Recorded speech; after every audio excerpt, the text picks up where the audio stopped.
दोस्तों, बब्बन तो इस चैनल पर आता रहेगा, लेकिन आज बब्बन के साथ साथ कोई और भी आया है। आप देखना चाहते हैं कि कौन आया है? तो ये लो, देख लो। तो आ गया स्वाद। चलो अब बढ़ते हैं बब्बन की आप बीती में आगे की ओर।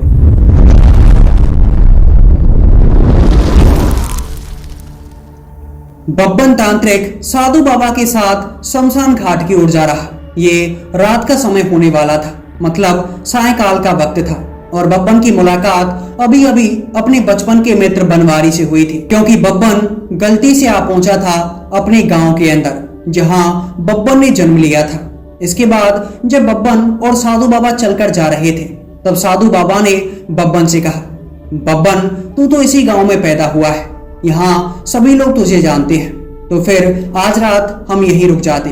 तब बब्बन तांत्रिक साधु बाबा से कह रहा, नहीं नहीं, मैं इस गांव के अंदर कभी नहीं रुकता। साधु बाबा बब्बन से कह रहे, क्यों बब्बन, क्या हुआ? इस गांव के अंदर क्या तू चोरी करता है जो गांव वाले तुझे रोकने नहीं देते? तब बब्बन साधु बाबा से कह रहा, नहीं नहीं, दरअसल इस गांव के अंदर मेरा कोई है नहीं, मेरा कोई घर परिवार नहीं है। एक दोस्त है बनवारी, लेकिन उसके घर में रुकता नहीं, क्योंकि वो कमीना बचपन से ही बहुत भंड है। उसे कुछ आता जाता नहीं है, लेकिन वो ऐसे ही बातें करता रहता है। अगर मैं उसके घर रुक जाता तो आज रात को वो मेरा सत्यानाश करके मानता। बहुत कमीना है, इसीलिए मैं कभी उसके घर नहीं रुकता। तब साधु बाबा बब्बन से कह रहे, लेकिन बब्बन तुम्हारा कोई घर तो होगा जहां पर तुम्हारे माता पिता रहते होंगे। तब बब्बन साधु बाबा से कह रहा, था, एक घर था, उसमें मेरी माँ और मैं रहा करते थे, लेकिन मेरी माँ की मौत हो गई। जब मैं लगभग 11-12 साल का था, तभी मेरी माँ मुझे छोड़कर चल बसी थी। साधु बाबा बब्बन की ये बात सुनकर काफी उदास थे। इसके बाद साधु बाबा ने बब्बन से कहा, तो बब्बन क्या तुम बता सकते हो कि तुम्हारी माँ की मौत कैसे हुई थी?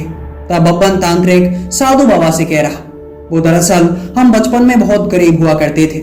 मैं और मेरी माँ मछली पकड़ने का काम करते थे। यहीं पास में एक तालाब है, जहां से अभी वो बनवारी मछली पकड़ने के लिए गया था। वहीं पर मेरी माँ और मैं मछली पकड़ा करते थे। एक दिन की बात है, मेरी माँ मछलियां पकड़ रही थी और मछली पकड़ते पकड़ते वो एकदम से पानी में कूद गई। तब साधु बाबा बब्बन से कह रहे, अच्छा, तो पानी में कूदने की वजह से, डूब जाने के कारण तुम्हारी माँ की मौत हुई होगी। तब बब्बन तांत्रिक साधु बाबा से कह रहा, नहीं नहीं, मेरी माँ की मौत पानी में डूबने की वजह से नहीं हुई थी। मेरी माँ बहुत बड़ी तैराक थी, इतनी बड़ी तैराक कि 1 मिनट के अंदर पूरी नदी को पार कर जाती थी, वो भी अपने पीछे काफी सारी मछलियों को बांधकर। मछलियां ऐसे बगल में चला करती थी और मेरी माँ मछलियों से 1 कदम आगे ही रहती थी। मैं भी अपनी माँ के पैर पकड़ लिया करता था ताकि नदी को काफी जल्दी पार कर सकूं। फिर साधु बाबा बब्बन से कह रहे, तो बब्बन तुम्हारी माँ की मौत कैसे हुई?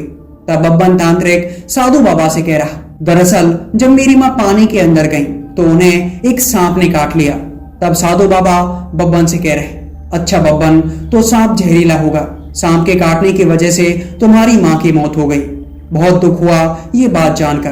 तब बब्बन तांत्रिक ऐसे ऐसे करके साधु बाबा से कह रहा, नहीं नहीं, दरअसल वो सांप जहरीला नहीं था, पानी वाला सांप था। उसके काटने से मेरी माँ की मौत नहीं हुई थी, लेकिन वो काफी परेशान हो गई थी उस सांप के काटे जाने की वजह से, इसीलिए वो चीखे चिल्लाए जा रही। मैं उसी वक्त उनके पास खड़ा था। मुझे लगा कि शायद मेरी माँ मरने वाली है, क्योंकि इन्हें सांप ने काट लिया है। मुझे नहीं पता था कि पानी वाले सांप ने काटा है, और पानी वाला सांप जब किसी को काटता है तो वो मरता नहीं, बल्कि ऐसे सूज जाता है कुछ समय के लिए। इसके बाद साधु बाबा बब्बन से कह रहे, तो बब्बन तुम्हारी माँ की मौत कैसे हुई थी? तब बब्बन कह रहा, दरअसल जब सांप ने उनको काटा था तो मेरी माँ ऐसे ऐसे करके चीखे चिल्लाए जा रही। वो आसपास के गांव वालों को बुला रही थी ताकि कोई उन्हें अस्पताल लेकर जा सके, कोई उन्हें वैद्य के पास लेकर जा सके। लेकिन काफी चीखने चिल्लाने के बाद कोई गांव वाला उनके पास आया ही नहीं। इसके बाद मुझे लगा कि माँ शायद मरने वाली है। तभी मुझे उनके हाथ में एक सिक्का दिखा। वो सिक्का काफी कीमती था। मैंने माँ के हाथ से वो सिक्का खींचना चाहा। मुझे लगा कि माँ तो वैसे भी मरने वाली है, भला इस सिक्के का करेंगे वे क्या? मैं इस सिक्के को ले लेता हूँ, लाला की दुकान पर जाकर इसकी बीड़ी खरीदूंगा और फिर ऐसे ऐसे करके मस्त बीड़ी पीऊंगा।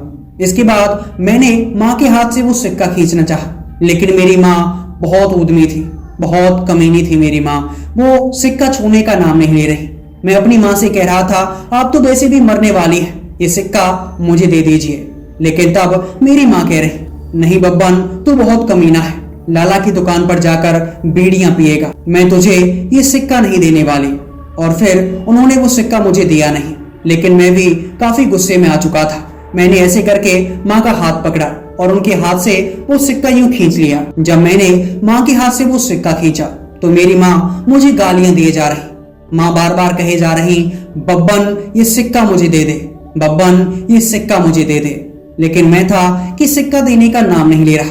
इसके बाद माँ ने मुझे टकला और काला कहना शुरू कर दिया। माँ मुझसे कह रही, बब्बन तू बहुत कमीना है, तू काला रहेगा, मैं तुझे ये श्राप देती हूँ कि तू हमेशा हमेशा के लिए काला कलूटा बनकर रहेगा। तब बब्बन कह रहा कि मुझे माँ की ये बात सुनकर बहुत गुस्सा आया और मैंने वो सिक्का लेकर ऐसे फेंक के मारा था उनके मुंह पे। मैंने कहा, काला नहीं बनना, बब्बन गोरा होना चाहता है। भले ही ये सिक्का मुझे ना मिले, लेकिन ये आपका जो श्राप है, इस श्राप को वापस ले लीजिए। लेकिन जब मैं वो सिक्का फेंक रहा था तो उसी समय पर मेरी माँ ऐसे कह रही, बाबन। तो वो सिक्का उनके मुंह में ऐसे जाके घुस गया और वो सिक्का अटक गया था मेरी माँ के गले में। और जब वो सिक्का मेरी माँ के गले में अटका तो मेरी माँ सांसें नहीं ले पा रही। माँ ऐसे ऐसे करके ऐसे ऐसे करके कर रही। तब मुझे माँ पर काफी तरस आया। फिर साधु बाबा बब्बन से कह रहे, अच्छा बब्बन, तो तुम्हारी माँ की मौत वो सिक्का गले में अटक जाने की वजह से हुई थी। तब बब्बन साधु बाबा से कह रहा, कैसी बातें कर रहे हो, मेरी माँ काफी सातिर थी, उन्होंने यूं यूं करके वो सिक्का अपने गले से नीचे उतार लिया था और अब वो सिक्का उनके पेट में जा चुका था। इसके बाद साधु बाबा कह रहे, तो बब्बन तुम्हारी माँ की मौत कैसे हुई थी, क्या बताओगे? तब बब्बन कह रहा, चिल्लाने की जरूरत नहीं है, बता रहा हूँ, धीरे धीरे बताऊंगा। फिर साधु बाबा के कहने पर बब्बन ने बताया कि दरअसल जब वो सिक्का मेरी माँ के पेट के अंदर चला गया तो मेरी माँ काफी परेशान हो गई। साधु बाबा कह रहे, हाँ बब्बन, शायद उनके पेट में दर्द हो रहा होगा। तब बब्बन कह रहा, नहीं नहीं, दर्द नहीं हो रहा था, दर्द होने की वजह से मेरी माँ परेशान नहीं होती, बल्कि उनका वो सिक्का उनके पेट में चला गया था और उन्हें इस बात का दुख था कि अब ये सिक्का उनके किसी काम का नहीं, क्योंकि ये सिक्का बाहर नहीं आएगा, क्योंकि वो काफी बड़ा जो था, बाहर नहीं आ सकता था। तब साधु बाबा कह रहे, हाँ बब्बन समझ गया। फिर इसके बाद बब्बन तांत्रिक कह रहा, उस सिक्के के पेट में जाने की वजह से मेरी माँ काफी परेशान रहने लगी।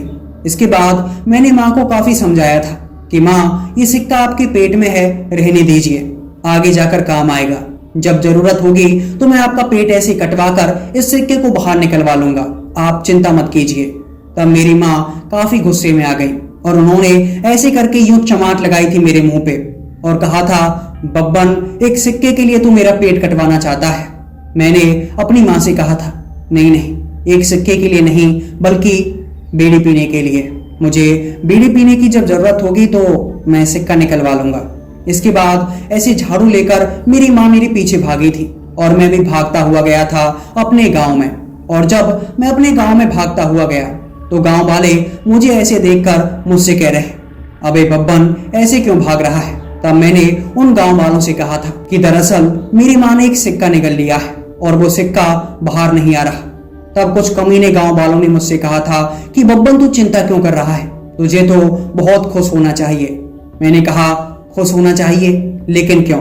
तब वो गांव वाले मुझसे कह रहे, बब्बन, तुझे पता नहीं क्या, अगर सिक्का पेट के अंदर चला जाए तो वो उगाता है, उसका जो पेड़ होता है वो ऐसे करके मुंह से बाहर निकल आता है और फिर उस पेड़ के ऊपर लगते हैं काफी सारे सिक्के और फिर तू जब चाहे उन सिक्कों को ऐसे ऐसे करके तोड़ सकता है।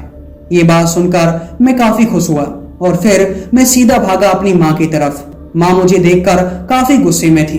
फिर वो डंडा लेकर मेरे पीछे भाग रही। मैंने माँ से कहा, पीछे मत भागो, आपको एक बात बतानी है। तब मेरी माँ कह रही, बता बब्बन, क्या बताना है? तब मैंने ऐसे ऐसे करके अपनी माँ को बताया था। माँ, चिंता मत करो, गांव वालों ने बताया है कि ये जो सिक्का है ये तुम्हारे पेट के अंदर उगाएगा और कुछ ही दिनों के बाद इससे पेड़ निकल आएगा और उस पेड़ पर बहुत सारे सिक्के लगेंगे। माँ, पैसा ही पैसा होगा, पैसा ही पैसा होगा। इसके बाद ये बात सुनकर मेरी जो माँ थी वो भी काफी ज्यादा खुश हो गई। फिर इसके बाद लगभग 11 महीनों तक मैंने और मेरी माँ ने इंतजार किया था कि कब वो सिक्के का पेड़ मेरी माँ के मुंह से ऐसे करके बाहर निकलेगा। लेकिन वो सिक्का था कमीना उगने का नाम नहीं ले रहा और वो पेड़ था जो मुंह से बाहर निकलने का नाम नहीं ले रहा। इसके बाद मैंने मेरी माँ से कहा, माँ अब तो 11 महीने हो गए हैं, इतने दिनों में तो एक बब्बन फिर से बाहर निकल आता, लेकिन ये सिक्का बाहर नहीं निकला, मतलब ये सिक्का बाहर निकलने वाला नहीं है। फिर इसके बाद मेरी माँ ने कहा, बब्बन इंतजार कर, इंतजार का फल बहुत मीठा होता है। फिर इसके बाद मैं इंतजार करने लगा। 2 साल हो गए थे लेकिन इंतजार का फल मीठा हुआ ही नहीं, वो पेड़ बाहर निकला ही नहीं। इसके बाद मैंने एक दिन देखा कि मेरी माँ के मुंह से कुछ हरा हरा सा बाहर निकल रहा था और वो ऐसे काफी लंबा भी था। मैं वो देखकर काफी खुश। फिर मैंने अपनी माँ से कहा, माँ सिक्के का पेड़ बाहर निकल चुका है। और मेरी माँ थी वो भी जैसे इधर उधर भागे जा रही। मुझे लगा कि माँ बहुत खुश है कि सिक्के का पेड़ मुंह से बाहर आ गया है। लेकिन फिर एकदम से आकर माँ मेरे पास रुकी और मैंने वो पेड़ देखकर कहा, माँ आखिरकार बधाई हो, सिक्के का पेड़ बाहर निकल ही आया। तब मेरी माँ ने ऐसे करके चमाट लगाई थी मेरे मुंह पे और माँ ने कहा, अब एक कमीने बब्बन, सिक्के का पेड़ ही दिखता है तुझे, ये सिक्के का पेड़ नहीं है, मिर्ची है। हरी मिर्च मेरे दांतों के अंदर फंस गई है, अब ये बाहर निकलने का नाम नहीं ले रही और मुझे काफी तीखा लग रहा है। फिर मैंने यूं करके वो मिर्च निकाली थी मेरी माँ के मुंह से, लेकिन वो मिर्च कुछ ज्यादा ही फंस चुकी थी। उसे निकालने के चक्कर में मेरी माँ के 2-3 दांत भी बाहर निकल आए थे। इसके बाद साधु बाबा बब्बन से कह रहे, बब्बन इसके बाद क्या हुआ, मुझे ये बता कि तेरी माँ की मौत कैसे हुई। तब बब्बन तांत्रिक कह रहा, चिंता। तांत्रिक गुरु, चिंता बहुत बुरी चीज होती है। मेरी माँ अब चिंता करने लगी थी। तांत्रिक गुरु कह रहे, चिंता बब्बन, किस चीज की चिंता। तब बब्बन कह रहा, दरअसल वो पेड़ बाहर नहीं निकल रहा था और मेरी माँ को अब इसी चीज की चिंता हो रही थी कि अगर वो पेड़ बाहर नहीं निकला तो कैसे हमारे घर का खर्च चलेगा, हम कैसे वो सिक्के तोड़ तोड़ कर दुकानों पर खर्च करेंगे। आखिर हमारा इतना बड़ा खजाना था जो कि माँ के पेट के अंदर ही छुपा हुआ था। फिर साधु बाबा बब्बन से कह रहे, अच्छा बब्बन, तो चिंता की वजह से तुम्हारी माँ की मौत हो गई। तब बब्बन तांत्रिक कह रहा, नहीं नहीं, मेरी माँ की मौत चिंता की वजह से नहीं हुई थी, वो तो खुद एक बहुत बड़ी चिंता थी, बहुत बड़ी चिंता। इसके बाद साधु बाबा कह रहे, अबे तो बब्बन कुछ बताएगा, तेरी माँ की मौत कैसे हुई थी कमीने, 1 घंटे से चल रहे हैं। तब बब्बन कह रहा, चिल्लाओ मत, इतना चिल्लाने की जरूरत नहीं है, बताता हूं। दरअसल मेरी माँ की मौत बुढ़ापे की वजह से हुई थी, दरअसल वो काफी बूढ़ी हो गई थी। साधु बाबा कह रहे, बब्बन तुम्हारी माँ कुछ ज्यादा जल्दी बूढ़ी नहीं हो गई। तब बब्बन कह रहा, ज्यादा जल्दी नहीं, मेरी माँ ने दरअसल 3 शादियां की थी। पहली शादी उन्होंने 18 साल की उम्र में की, लेकिन जब उनके पति मर गए तो उन्होंने दूसरी शादी कर ली और दूसरी शादी की थी उन्होंने 45 वर्ष की उम्र में। लेकिन जब उनके दूसरे पति भी मर गए तो उनके तीसरे पति, जो कि लगभग 110 साल के बुढ़े थे, उनसे उन्होंने 90 वर्ष की उम्र में शादी की थी और तब जाकर ये बब्बन हुआ था। फिर साधु बाबा बब्बन से कह रहे, अच्छा बब्बन, तभी तो ऐसा लगता है कि बुढ़ापे की संतान है। तब बब्बन तांत्रिक साधु बाबा से कह रहा, ए साधु बाबा, ज्यादा नामूद, बब्बन से नीचे रह के बात कर, इज्जत से बात कर, बुढ़ापे की संतान नहीं हूं, बुढ़िया की संतान हूं। इसके बाद साधु बाबा कह रहे, तो आखिर तुम्हारी माँ की मौत कैसे हुई थी। तब बब्बन यूं साधु बाबा की ओर देख रहा, 104 साल की होकर मरी थी बुढ़ापे की वजह से, अभी भी नहीं मरती तो क्या 4थी शादी करती। तब साधु बाबा कह रहे, धन्य हो बब्बन, प्रणाम, मैं आज के बाद तुमसे कभी नहीं पूछूंगा कि तुम्हारी माँ की मौत कैसे हुई थी। तब बब्बन कह रहा, पूछना भी मत। फिर बब्बन तांत्रिक और साधु बाबा आपस में बातें करते करते आगे की तरफ चले जा रहे हैं, लेकिन तभी बब्बन को किसी के चीखने की आवाज आई और जब बब्बन तांत्रिक ने ऐसे पीछे मुड़कर देखा तो बब्बन को पता लगा कि ये चीखने की आवाज किसी और की नहीं बल्कि साधु बाबा की थी। इसके बाद बब्बन तांत्रिक देख रहा कि कोई साधु बाबा को ऐसे पैर से पकड़कर खींचते हुए लेकर जा रहा था जंगल की तरफ। और जब कोई साधु बाबा को ऐसे खींच रहा था तो साधु बाबा काफी जोर से चीखे चिल्लाए जा रहे। बब्बन ये देखकर काफी हैरान था कि आखिर ऐसे साधु बाबा को खींचकर कौन ले जा रहा है, और वो भी बब्बन के सामने। क्या बब्बन का खौफ खत्म हो गया है? इसके बाद बब्बन तांत्रिक पीछा करने लगा साधु बाबा का, और अब बब्बन साधु बाबा का पीछा करने के लिए उनके पीछे पीछे भाग रहा।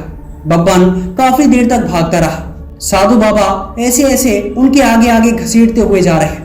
बब्बन यूं यूं करके उनके पीछे पीछे भाग रहा। फिर इसके बाद बब्बन को भागते भागते रात हो गई थी। रात का समय था और बब्बन ने देखा कि जो साधु बाबा थे वो एक जंगल के अंदर चले गए। बब्बन तांत्रिक उस जंगल के अंदर इधर उधर साधु बाबा को खोज रहा। काफी देर तक ढूंढने के बाद बब्बन को कुछ नजर नहीं आया। इसके बाद बब्बन तांत्रिक एक बड़े से पेड़ के नीचे जाकर खड़ा हो गया। जब बब्बन उस पेड़ के नीचे खड़ा था तो बब्बन को किसी की जैसे कराहने की आवाजें आ रही,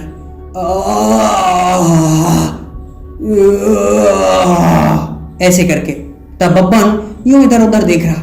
फिर बब्बन ने ऊपर की ओर देखा तो बब्बन को नजर आया कि साधु बाबा ऐसे पेड़ से उल्टे लटके हुए थे। फिर बब्बन तांत्रिक साधु बाबा से कह रहा, अबे क्या यार साधु बाबा, जब भी देखता हूं पेड़ से लटक जाते हो, पेड़ से कुछ पुरानी लेन देन है क्या? तब साधु बाबा बब्बन से कहना चाहते थे कुछ कहना चाहते थे, लेकिन वो बब्बन से जैसे कुछ कह नहीं पा रहे, क्योंकि वो बस कराए जा रहे थे ऐसे करके।